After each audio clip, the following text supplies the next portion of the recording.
what we're going to do now and today is we're going to be looking for a couple of ships commanded by a pretty famous group of guys. And to help with that, I've brought a couple of famous guys as well. But I thought I'd start by saying this is the famous guy whose ships we're looking for. We're not looking for him. He's buried somewhere in the vicinity, maybe at sea, maybe on the land. But this is Captain Sir John Franklin. And this is a daguerreotype image taken of him on board HMS Erebus in 1845, just when they were getting ready to sail. He was deemed an old man for his day. I think many of us would take umbrage at that. The guy was a young 59 when he sailed in 1845, but that was a bit old for his day. That being said, he was the best man for the job, and I think we've all recognized that. It's the years that you got that really do make a difference. Captain Franklin had been up here on 3 separate Arctic expeditions. With him, he had a couple of other veteran hands. Francis Rawdon Moira Crozier, who had been a veteran of some other Arctic voyages.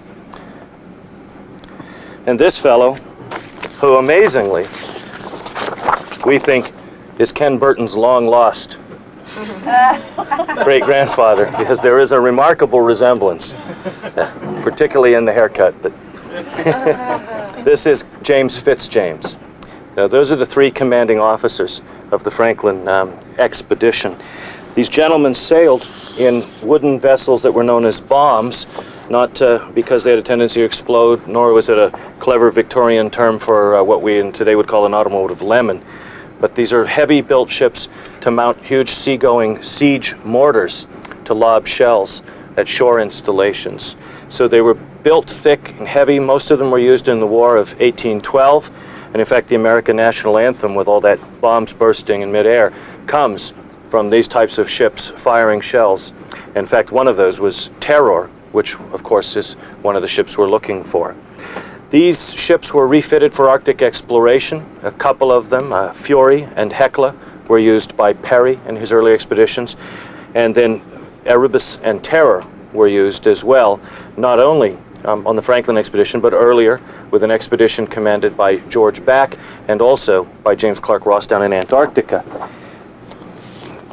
I think we're all somewhat sanguine about the seas we're looking at. That's Terror beset in the ice in the Northwest Passage. So it's a pretty fair representation of what could happen, and it's a fairly fair representation of what ultimately happened to these ships. Caught in the ice, they were crushed, and as you'll hear, we believe that one of them was swept into this area. I'll pass these around, by the way, just so everybody can take a look-see. We have some plans of the ships as well and how they were built and put together, all of which will be very critical once we hopefully find one, and I will pass those along as well. But in doing the introductions, before we talk about what we're going to do today, just a fair amount of what we're doing is based on a lot of people coming and looking for Franklin. When the expedition sailed in 1845, they were spotted in Baffin Bay, said goodbye to a couple whalers, and that's the last anybody ever saw other than the Inuit. And the Inuit play a pretty important role because from them, and as various people started searching in 1849, clues came out. And one of them came from not too far away from here, eh? And that was this. That's Captain Sir John Franklin's Guelphic Order of Hanover. If you look in the picture of him, you can see it hanging from his neck, and this was collected by a Franklin searcher by the name of Dr. John Ray of the Hudson's Bay Company, presumably acquired by the Inuit in trade, or having taken it from the neck of the dead Franklin. It's these kind of physical traces that people have been following, as well as one brief note left in a cairn. And so with all of that, with this kind of physical evidence, with that, the accounts of that note, and by analyzing what the Inuit have said, that people have been looking in different areas. We also have a dream team, I think, in terms of the vessels that we're about to deploy. Very clearly, Nadon is going to be ideally suited to the search in these shallower, shoaly waters, given her limited draft and her ability to go at a set speed. But there's no way Nadon could have gotten up here to do this survey if it hadn't been for Simon Fraser and the support of the vessel and the crew and her officers. And so together, I think all of us, are going to, if we're going to have some success, it's going to be because we all pulled together. In a short version, we have the chart that we're actually on right now. And I'd like to just point out, and anyone wants to crowd around the chart, I basically talk with my hands. We'll point out the search area and why we think we might find one of Franklin's 2 ships here. First, I want to make clear that Franklin's 2 ships are hundreds of miles apart, according to the Inuit. The Inuit talk about one farther to the north, which is George's ship. It sank in deep water very quickly, and the Inuit never got anything out of it, and they were very disappointed about that. And in my opinion, good luck to George, because they didn't give very many clues as to where it is, not very specific clues. I'm lazy, so I went for the easy ship, which is the southern ship. We don't know which one is Erebus and which one is Terror, despite Mr. Moody's poem. We're not sure that this one's the Erebus. I actually think it's Terror. But we're open. Well, we won't know until we read the name on it.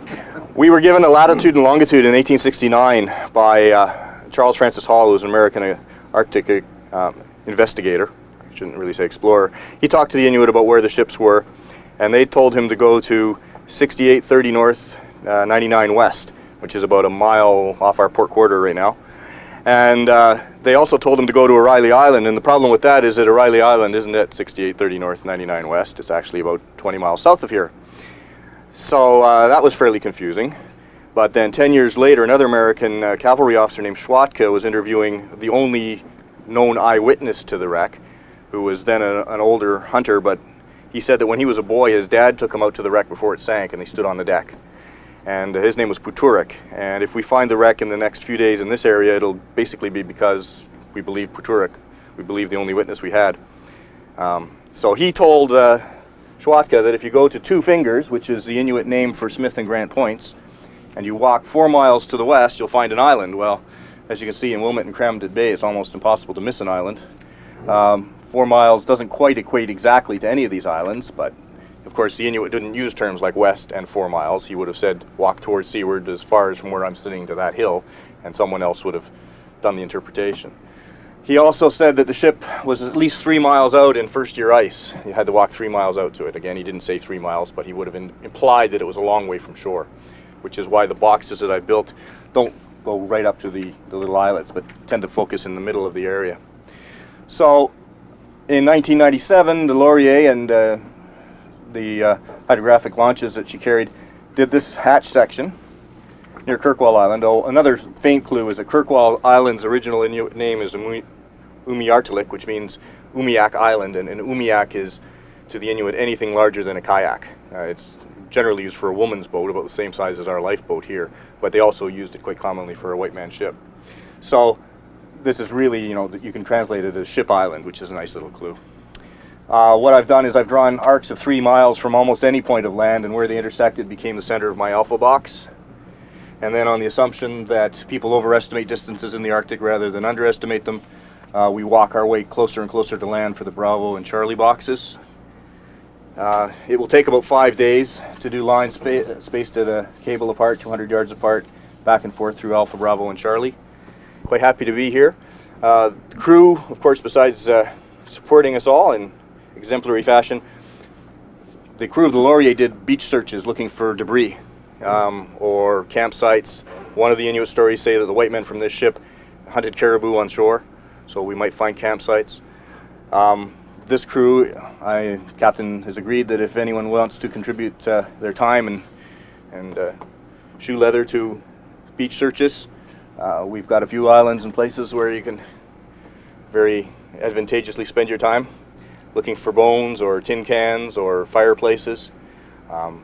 Jim will brief everybody on the proper procedure. Look but don't touch, mark. These things all have to be investigated properly to get any information out of them. And that's about all I have. I always say that if old John Franklin had just gone down to Greenwich a week or two before he left and looked at the satellite imagery, he would have never left London. He was right at the end of the Little Ice Age. a 700-year ice age. When you look at the charts, the work that's been done on the ice caps here in Canada and in Greenland, 5 years in 1850, the average temperature jumps some 3 or 4 degrees. And it was then that the likes of Amundsen was able to come through, and when you look at the curve when the Manhattan came through and the Labrador in later years, why the average temperatures are way up. But it was a way, though, that we could look at where they had to abandon the ships, and you look at the ice movement and the currents that come down through McClintock Strait and Peel Sound. There's been investigations done into how far those ships would have moved. Now the one that David is searching for has got on down in here. We think my area of choice is up off of Erebus Bay, and that comes from looking at average temperatures, average ice movement, and looking at it from the not putting too much of the local legend into it, but looking at it more from a scientific point of view. And then local stories about sleeping in a cabin over here on Erebus Bay, Patsy Klingenberg, and Klingenberg still is a name in Cambridge Bay and a copper mine, and of a lady waking there and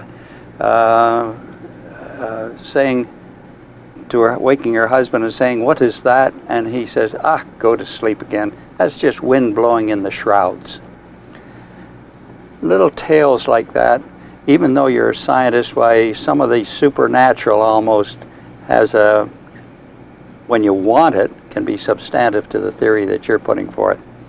So I'm saying that out in here somewhere, there's another one of the ships in maybe 80, 100, 120 feet of water. And we would fully expect to find it in as complete a shape as the Breadalbane is up off of Beechy Island, where the only thing that's missing there is one mast is lying down beside the ship. And so we're kind of thinking that, all right, there's one there and there's another one down here. That's why David and I can still be friends for the last 10 years or so, and because there are 2 ships. We'd have problems if there was only one. Now, I flew over here on Friday last, and north of the Royal Geographic Society Islands, it's pretty solid, and it would be impossible to sail through there with the Nadon with that sonar hanging over the side. It would just be swept off there, and we'd see nothing. But if it ever opened up, it would be worthwhile taking a trip up through there. And but that may be another year. I think with the ice conditions this year up in there, I think we're smart to focus on down here. And as I say too, this is, all right, so a lot of people say, well, why are you spending your time searching for these old guys? The book of exploration in Canada is not complete until we finish the chapter on Franklin. If we could find his logbook, we could close the book right there. But until we find the ships or the logbooks or old John himself, why, that's a chapter in Canadian history that's not complete. And I think that's part of the reason that some of you have been bitten already with the short time that we've been in this area. And once again, too, my thanks to all the crew. I'm going to be going ashore with you today at least, and maybe we'll find a piece of wood, maybe we'll find a tin can, maybe we'll find a skull. So there's still a lot to be found around here. I'm looking forward to it, and I think a few of you are too. So that's some of the history behind my search area. Thank you very kindly.